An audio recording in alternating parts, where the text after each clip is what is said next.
shirkan jaraa'id uu soo qaban qaabay boqorka beelweyn Direed boqor Cabdiqaadir Ismaaciil Yuusuf shirkan ayaa waxa ku helinaya boqorka Sulaadiinta uqaashi iyo waxgaradka beesha waxaana looga hadlayay dagaalka laba beelood ku dhaxmaray gobolka Shabeellada Hoose boqorka ayaa ugu horeyntii baaq waxa uu diray beelaha ku dagaalamay gobolka Shabeellada Hoose sidoo kalena boqorku waxa uu dhaliilay dawladda federaalka Soomaaliya isagoo sheegay in aysan ka soo bixin waajibaadkeedii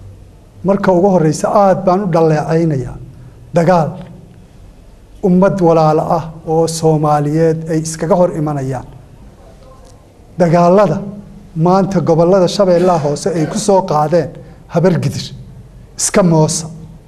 dagaal inaan ayaa ku dhintay inaan kuma dhasho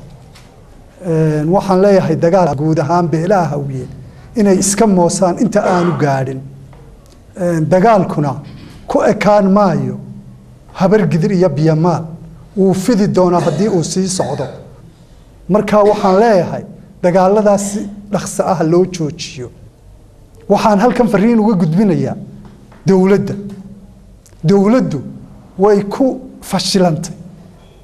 inay ka hadasho dagaalada soo noqnoqonaya ee ka dhacaya Shabeellaha Hoose waxaan leeyahay Xasan Sheekh hadii aad reerkiina qaban kari weydo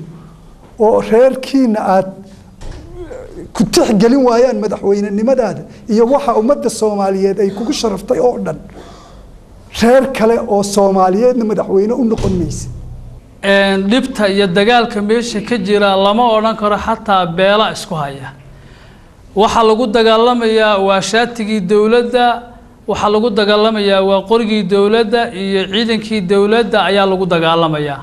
Shabeellaha Hoose waxa ka socda lama oran karo beela isku dilaya waa xasuuq ay u geysanayso xafiiska Xasan Sheekh mas'uulka ka yahay dadka shacabka qoys ahaan beesha biyamaal ee ku dhaqan Shabeellaha Hoose uu geysanayay weeyaan xasuuqa asaga waxaan rabnaa inaan cod dheer ku dhahno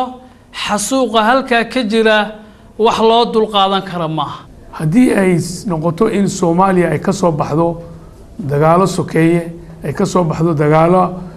warlords ay imikana gelayso mid cusub oo dhul ballaarsi ah waa fool xuntahay waana dagaal cusub oo dhul ballaarsi hadduu galo wuxuu noqonayaa wax cusub oo haddana soo baxay oo dagaal kale oo intaasoo sanado kale Soomaaliya dib u dhigaya waa in laga hortagaa oo la joojiyaa wax laga macaashayo dagaal ma jiraan haddii loo baahan yahay in nabad ay ka dhacdo gobolka Shabeellaha Hoose waa in ciidamadaas ay dib uga noqdaan ee Shabeellaha Hoosena ay ku sharci noqoto gobolada kale ee dalka inay ku sharci noqoto markaas ayaa nabad la helayaa inta ka horeysana dagaalka waa uu sii soconayaa Cabdicasiis Ibraahim Aldheere Home Cable TV magaalada Nairobi